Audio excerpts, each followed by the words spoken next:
Hai, Assalamualaikum warahmatullahi taala wabarakatuh dan juga salam sejahtera saya ucapkan kepada semua penonton.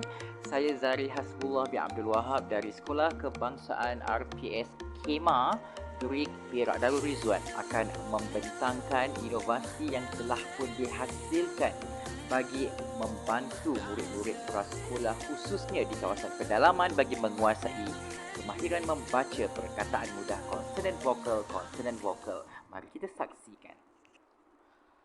Tuan-tuan dan puan-puan, nama Kabuka dalam inovasi yang dihasilkan ini merupakan akronim daripada perkataan-perkataan yang telah dicantumkan dan membentuklah perkataan baru iaitu Kabuka. Kabuka berasal daripada perkataan Ka iaitu kaedah, Bu iaitu bunyi dan Ka yang terakhir adalah kata. Kaedah bunyi kata merupakan satu kaedah baru yang telah dibangunkan dan dihasilkan oleh Yang Hormat Profesor Emeritus Ishak Harun di Universiti Pendidikan Sultan Idris Perak, di mana kaedah ini telah pun dijalankan uji kajinya kepada murid-murid di sekolah-sekolah sekitar negeri Perak dan juga beberapa kawasan di Malaysia.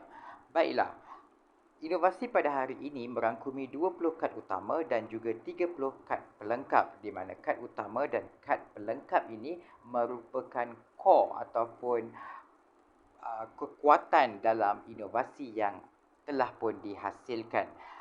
Kad utama mengandungi gambar dan juga suku kata konsonan vokal yang bermakna, manakala kad pelengkap pula hanya mengandungi dan juga memaparkan suku kata konsonan vokal sahaja. Ya, konsonan adalah huruf yang selain daripada huruf A, E, I, O dan juga huruf U. Hadirin dan hadirat sekalian, inovasi ini direka khas dan dicipta berdasarkan kepada pemerhatian yang dibuat kepada kanak-kanak murid prasekolah orang asli, di mana mereka lebih gemar bermain kad sama ada di rumah ataupun di mana sahaja. Maka terciptalah inovasi yang dihasilkan pada hari ini yang bertujuan untuk membantu.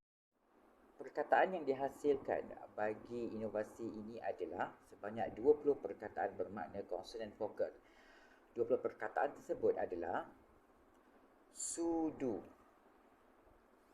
satu, mata, roti, roda, kuku, besi, kuda, cili, tali, jari, pasu, gigi, hati, feri, dadu, maafkan saya, dadu, guli, guli. Seterusnya, topi, bola dan akhir sekali adalah masa. Berikut merupakan 20 perkataan yang telah pun dipilih dalam inovasi yang dihasilkan pada hari ini. Untuk memainkan permainan Kabuka ini, kedudukan pemain-pemain adalah seperti yang akan ditunjukkan dalam video seterusnya.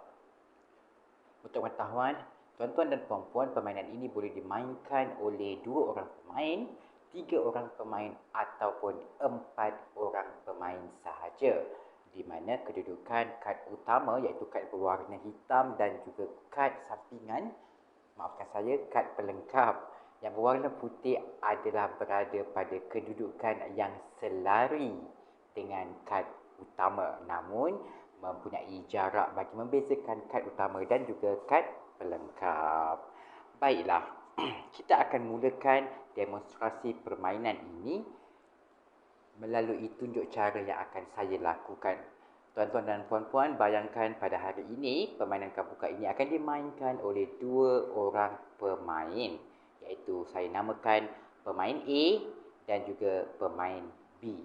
Langkah pertama, kad pelengkap iaitu kad yang berwarna putih akan diberikan sama banyak kepada kedua-dua pemain iaitu pemain A dan juga pemain B, 5 keping setiap satu orang. Okey, jadi pemain A telah mendapat 5 keping kad dan kita teruskan juga kita berikan kepada pemain B sama banyak iaitu 5 keping kad pelengkap. Itu adalah langkah yang pertama.